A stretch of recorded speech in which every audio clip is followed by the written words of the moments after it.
Hola, en esta clase vamos a trabajar algunos textos de la unidad 3 que tienen que ver con dos de los temas importantes de esta unidad, que son el derecho a la comunicación y la ciudadanía comunicativa. Así que vamos a ver distintos autores los van a encontrar en la última diapositiva para tener la referencia.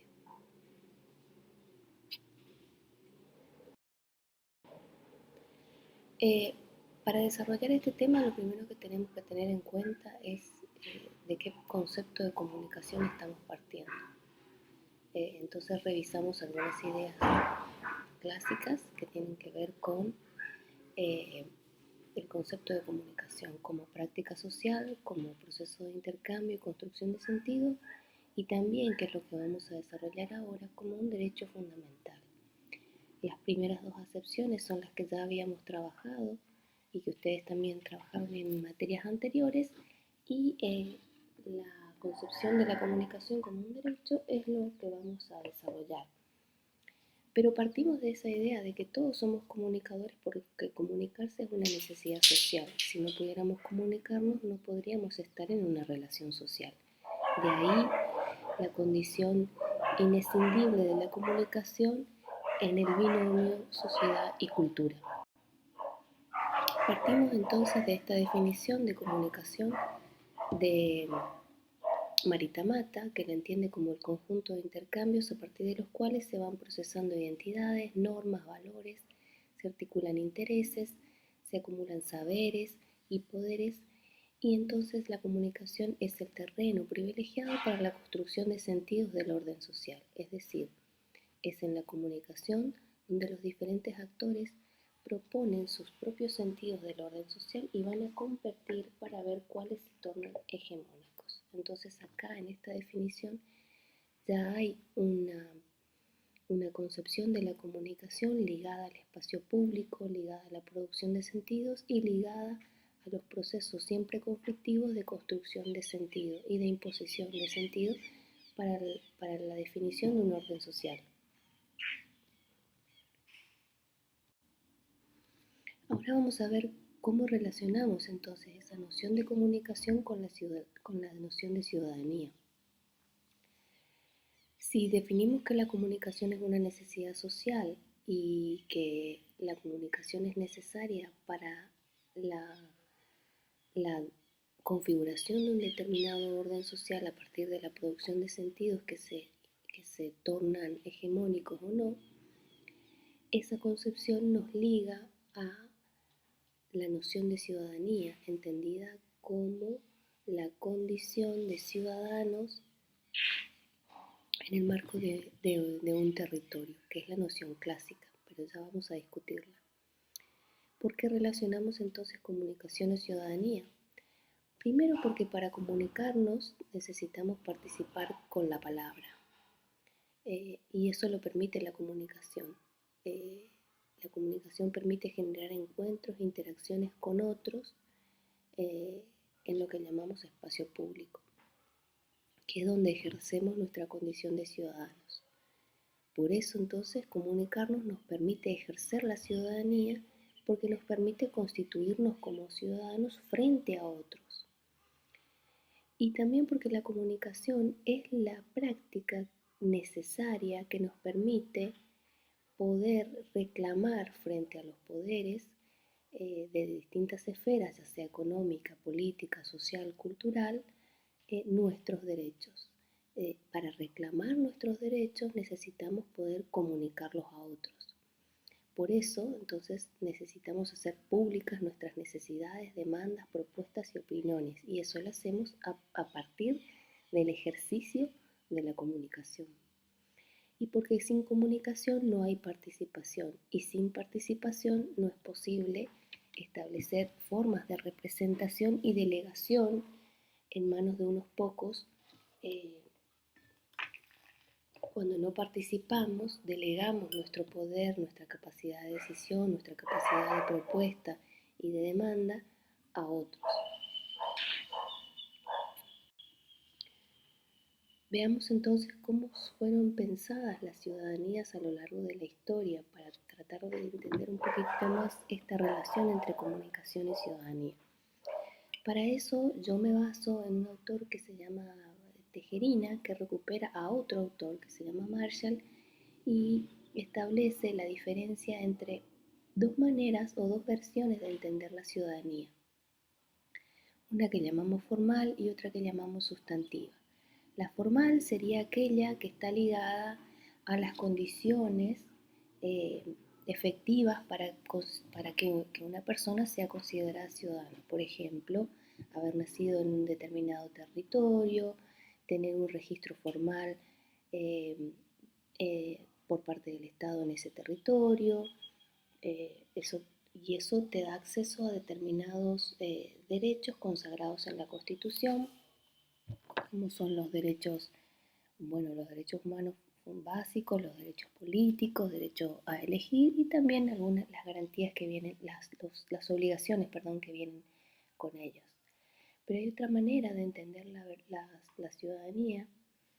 que es la versión sustantiva, porque justamente lo que nosotros ya sabemos es que hay un profundo desfasaje entre la ciudadanía formalmente reconocida y la ciudadanía la ciudadanía ejercida plenamente. Es decir, por más que seamos formalmente ciudadanos de un territorio, eso de por sí no nos garantiza el ejercicio pleno de los derechos que nos corresponden como ciudadanos. Eh, Basta ver un poco la tapa de los diarios o recorrer un poco nuestros propios barrios para ver la cantidad de inequidades y de derechos vulnerados eh, que conforman nuestra ciudad, nuestra sociedad. Entonces, primero eso, distinguir la versión formal y la versión sustantiva de la ciudadanía y decir que la idea de la comunicación como práctica necesaria para el ejercicio de la ciudadanía tiene que ver justamente con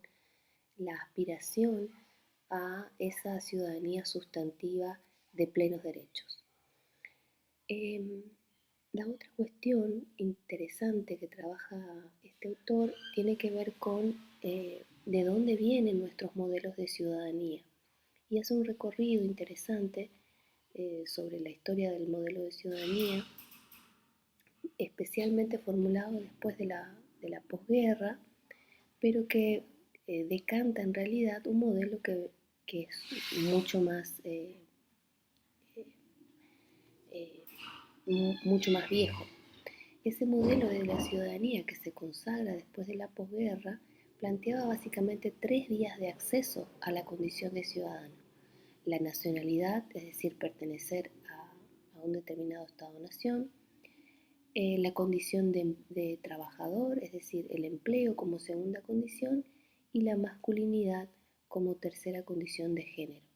es decir, una condición territorial, una condición de clase, podemos decir, y una condición de género. De hecho, si ustedes ven un poco la historia, van a ver que esas tres vías de acceso son las que están plasmadas también en las vías formales de acceso a la ciudadanía. Si ustedes no recuerdan, recién en 1947 las mujeres tuvieron derecho al voto en Argentina. Eh, la nacionalidad también, digamos, sigue siendo la vía restrictiva más importante para la definición de la ciudadanía, ser ciudadano argentino, ser ciudadano paraguayo, es decir, la condición de pertenencia a un determinado territorio. Y la condición de trabajador también, porque de la exclusión de minorías generalmente desclasadas, generalmente excluidas, le da tal situación de vulnerabilidad que quedan por fuera de la atención y de los derechos eh,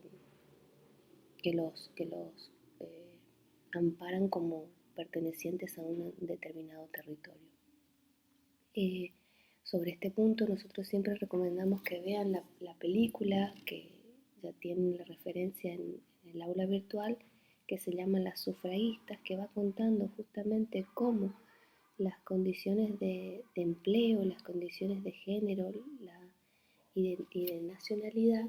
restringen el ejercicio de la ciudadanía por parte, por ejemplo, a las mujeres. Pero también aquí de este modelo quedan fuera todas las minorías étnicas y también quedan fuera las personas, las mujeres, las minorías étnicas y las personas desempleadas, por ejemplo, las que no tienen acceso a las condiciones mínimas para las subsistencias. Esas personas están con menores condiciones, recursos para poder ejercer su condición de ciudadanos, que es de esta condición de poder demandar necesidades, proponer y participar en el espacio público para la definición del orden social. Tejerina también va a cuestionar obviamente este modelo histórico y refiriéndose a una serie de transformaciones eh, propiciadas por el desarrollo de distintos tipos de movimientos sociales, va a hablar, junto con muchos otros autores, de lo que se llaman las nuevas ciudadanías, que están marcadas por lo que se llaman las luchas de reconocimiento. Estas nuevas ciudadanías no se inscriben en este modelo tripartito que veíamos recién, sino que precisamente lo cuestionan. Lo cuestionan precisamente porque proponen nuevas maneras de aparecer en el espacio público y reclaman nuevas formas de reconocer, nuevas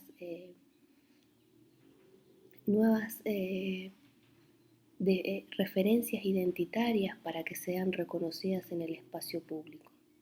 Entonces esas nuevas ciudadanías tienen que ver con procesos de apropiación colectiva, de aspectos que antes eran considerados privados,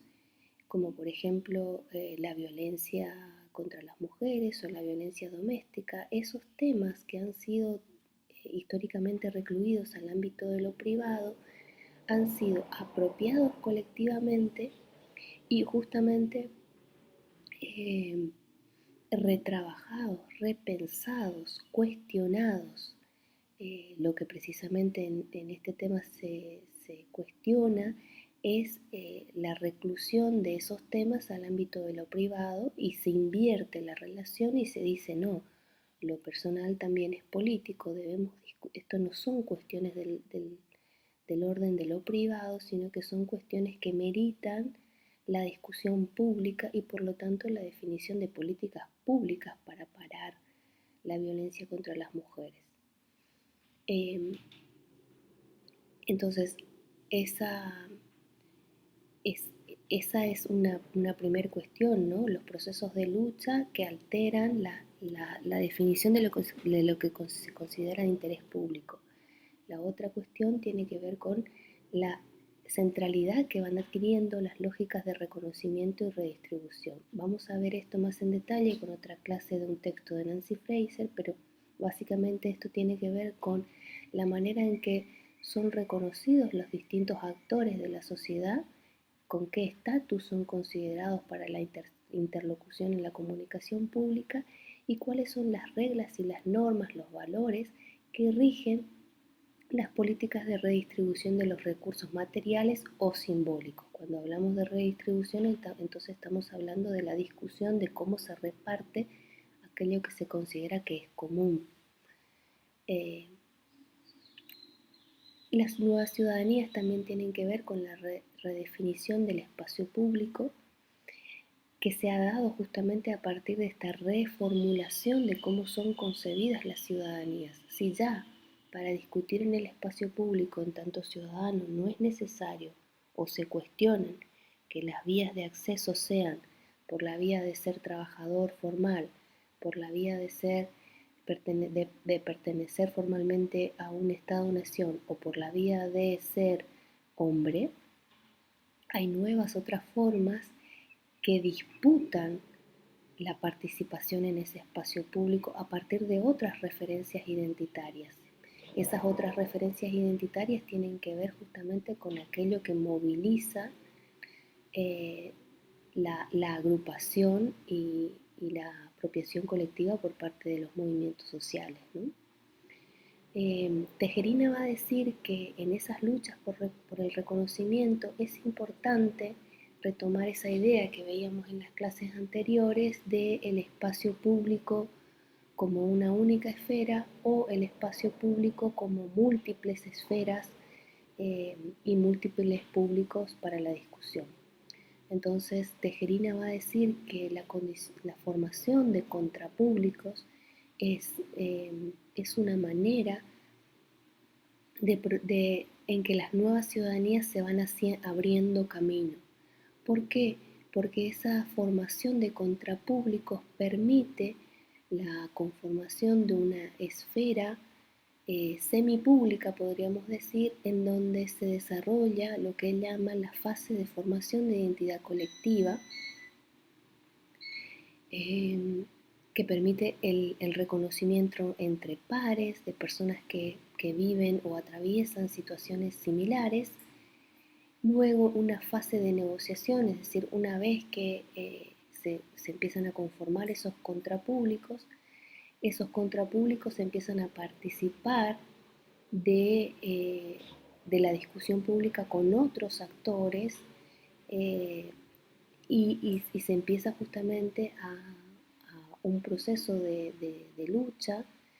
para la negociación y el heteroreconocimiento de esos otros actores.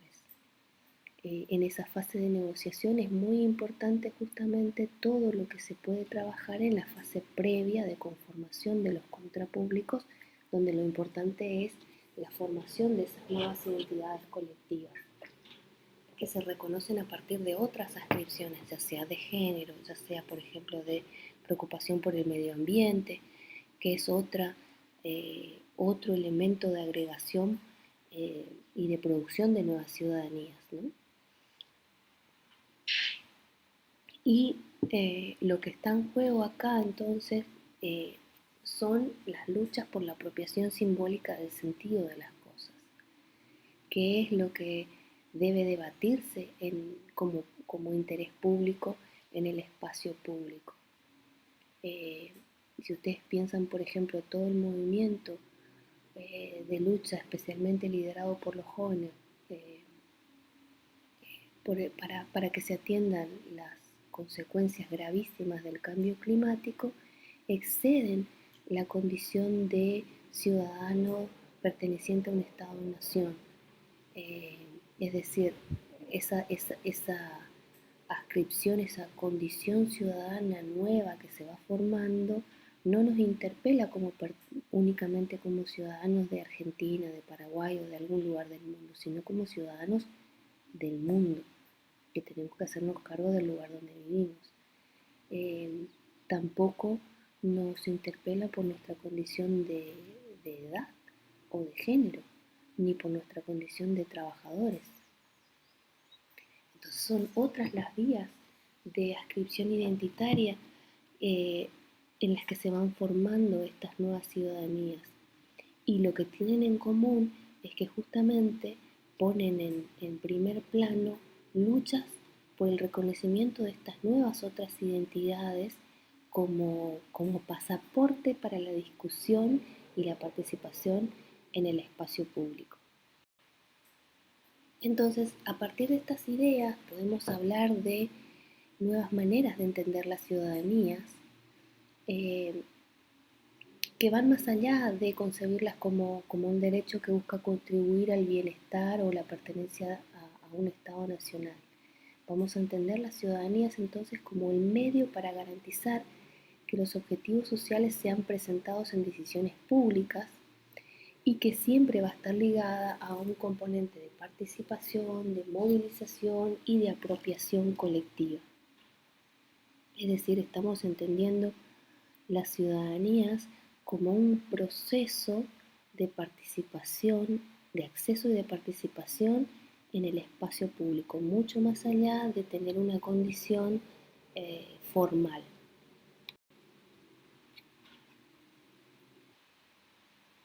Hasta acá entonces vimos la relación entre la noción de comunicación y la noción de ciudadanía. Vamos a entrar entonces ahora a otro terreno que tiene que ver con por qué tenemos que hablar de derecho a la comunicación si habíamos partido de una idea de la comunicación como una necesidad básica y la afirmación de que todos somos comunicadores. ¿Por qué entonces creemos que es necesario hablar de derecho a la comunicación y además que ese derecho debe estar consagrado en los sistemas jurídicos de cada país y a nivel internacional? La explicación es sencilla, básicamente porque la comunicación, que es una necesidad humana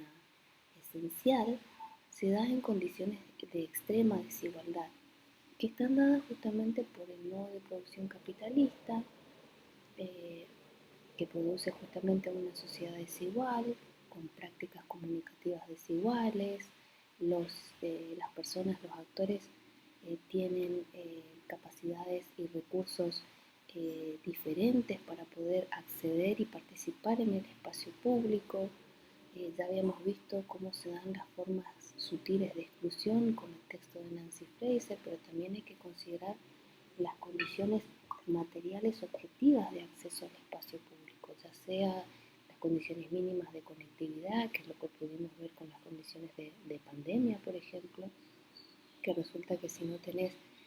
acceso básico a la conectividad, no podés acceder al derecho a la educación. Ahí ya vemos un elemento clave, fundamental, de la importancia y la relevancia que tiene el derecho a la comunicación como derecho que garantiza el acceso a otros derechos. Entonces es necesario hablar del derecho a la comunicación porque vivimos en una sociedad desigual, con prácticas comunicativas desiguales, en las que la distribución de los recursos materiales y simbólicos para acceder al espacio público y para ejercer las ciudadanías se distribuyen de modo desigual. Es una sociedad que está atravesada por relaciones de poder y relaciones de dominación y sometimiento también, en la que predominan procesos hegemónicos de construcción de sentido, que justamente perjudican a las minorías y a los actores subalternizados. Y en esos procesos hegemónicos de construcción de sentido tienden a reproducir representaciones, tradiciones, creencias, prácticas y hábitos que reproducen justamente esas condiciones de injusticia. Entonces, si todos somos comunicadores, necesitamos hablar del derecho a la comunicación porque justamente esas condiciones impiden el acceso al ejercicio de las ciudadanías. En esas condiciones de extrema desigualdad fue necesario, mediante la lucha de los movimientos sociales, que se declararan formalmente, en principio, los derechos humanos, que tutelan la libre igualdad de satisfacer necesidades, deseos básicos, y los derechos básicos como derecho a la alimentación, la vivienda, la identidad, la cultura, la expresión. Es decir, necesidades tanto materiales como simbólicas que que son reconocidas formalmente a partir de la Declaración de los Derechos Humanos, que es una declaración que se da a partir de la posguerra. Entonces, así como los derechos humanos fueron consagrados en distintos instrumentos jurídicos de alcance internacional o supranacional, la comunicación también fue entendida como parte de ese conjunto de derechos humanos, a partir justamente de esta idea de que para ejercer la comunicación en el espacio público es necesario que podamos ejercer plenamente la comunicación pública para poder justamente como vía para poder acceder a metas sociales, económicas, políticas, culturales. Entonces, en nuestras sociedades democráticas, las necesidades de comunicación no se satisfacen de modo igualitario. Y es precisamente por eso que fue necesario que se reconozca y se garantice el derecho a participar de la comunicación pública, es decir, el derecho a participar en el espacio público. Y en ese marco, los medios de comunicación son parte fundamental de ese espacio público. Por eso, una gran parte de la discusión sobre el derecho a la comunicación tiene que ver con justamente las condiciones de poder acceder y participar en el espacio público mediático, pero también la posibilidad de poder crear y gestionar otros medios más allá del sistema de medios hegemónico. Veamos entonces ahora un poco más en detalle qué es lo que entendemos por derecho a la comunicación. El derecho a la comunicación es un derecho complejo de tercera generación, otros hablan de quinta generación, van a ver en la bibliografía distintas referencias, pero básicamente es un derecho vinculado con la solidaridad y que a su vez está interrelacionado con otros derechos, con todos los derechos humanos básicos, por empezar. Por eso contempla el derecho a saber, el derecho a la educación, el derecho a la propia lengua, el derecho a la identidad cultural, a la autodeterminación de la ciudadanía. Y se relaciona con el empoderamiento de los actores sociales justamente por esto que decíamos, porque habilita el ejercicio de otros derechos sociales. Si yo necesito juntarme con los vecinos, organizar una medida de acción colectiva porque no tenemos agua en nuestro barrio y necesitamos que eso sea visto por otros actores, estamos ejerciendo entonces a partir de nuestro derecho a la asociación y nuestro derecho a la protesta, a partir de prácticas comunicativas en el espacio público, estamos ejerciendo nuestro derecho a la comunicación porque necesitamos reclamar al Estado que no tenemos acceso a otro derecho fundamental que es el agua, ¿no es cierto?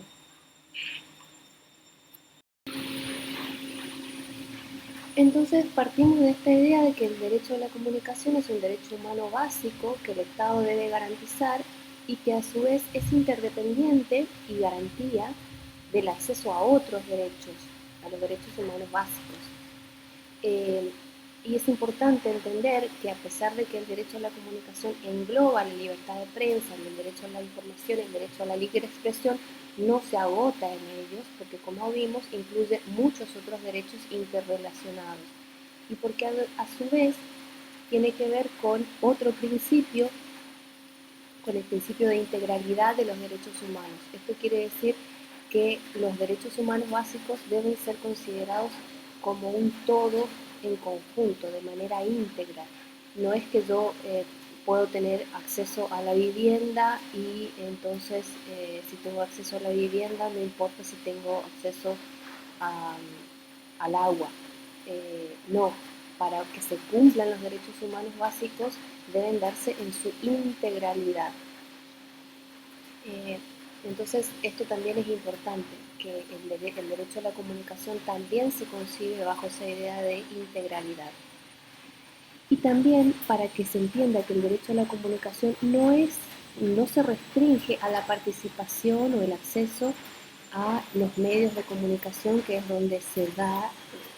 más fuertemente la discusión o la participación sobre el debate público. El derecho a la comunicación habilita múltiples estrategias de comunicación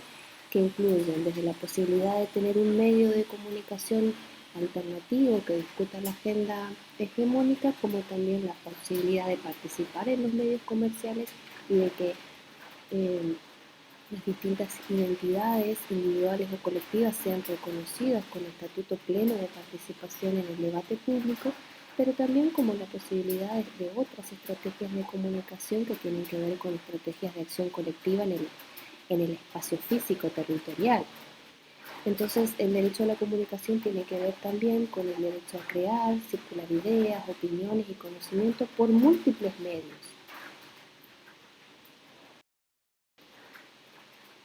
El derecho a la comunicación entonces entrelaza e interrelaciona la posibilidad de ejercer la palabra pública en condiciones de igualdad y de no discriminación, el derecho a ejercer la identidad propia, el derecho a la propia lengua, que es un punto muy importante, sobre todo en nuestro contexto de diversidad plurilingüística, el derecho a preservar la propia cultura, el derecho a organizarse, a protestar, a manifestar, el derecho a acceder a la información, a la protección de la autoría, a crear y a mantener otros medios. Vemos entonces que el derecho a la comunicación en su evolución histórica va incluyendo distintos tipos de derechos que fueron reconocidos históricamente. El primero fue el derecho a la libertad de expresión y luego el derecho a la libertad de prensa, que tiene que ver con la garantía frente al Estado de no ser censurados, es decir, la garantía que tienen las empresas informativas de no ser censurados previamente por el Estado. En el siglo XX ya se reconoce el derecho a la información como el derecho que tienen los usuarios a recibir por parte de las empresas periodísticas información veraz, es decir, protege a los productores y también a los destinatarios de la información. Y el derecho a la comunicación tiene que ver con los derechos anteriores que mencionamos anteriormente, pero también con la garantía de distribución equitativa en el acceso, la producción y la circulación de información y conocimiento. En este último cuadro que está en el texto de Vargas y Zapata van a ver justamente la evolución histórica del derecho a la comunicación, que va incluyendo, sin restringirse a ellos obviamente, el derecho a la libertad de prensa, que regula la relación entre medios y estados, el derecho a la información, que regula la información entre empresas informativas o medios de comunicación y usuarios, y el derecho a la comunicación, que regula la relación entre los estados y medios y entre los eh, ciudadanos, porque está basado en distintos tipos de valores. El derecho a la libertad de prensa se basa en el valor de la libre competencia de ideas. El derecho a la información se basa en el valor del acceso a la información para la conformación de la opinión pública y como modo de transparencia del Estado, y el derecho a la comunicación se vincula con el valor los valores del acceso equitativo a la producción de información, la posibilidad de participar como ciudadanos en el espacio público, ejerciendo nuestra ciudadanía, y con los valores de igualdad de oportunidades. Hasta aquí entonces comenzamos con esta primera parte que revisa los temas de la unidad 3, que van de las nociones del derecho a la comunicación a la noción de ciudadanía comunicativa, que vamos a seguir profundizando en otra presentación.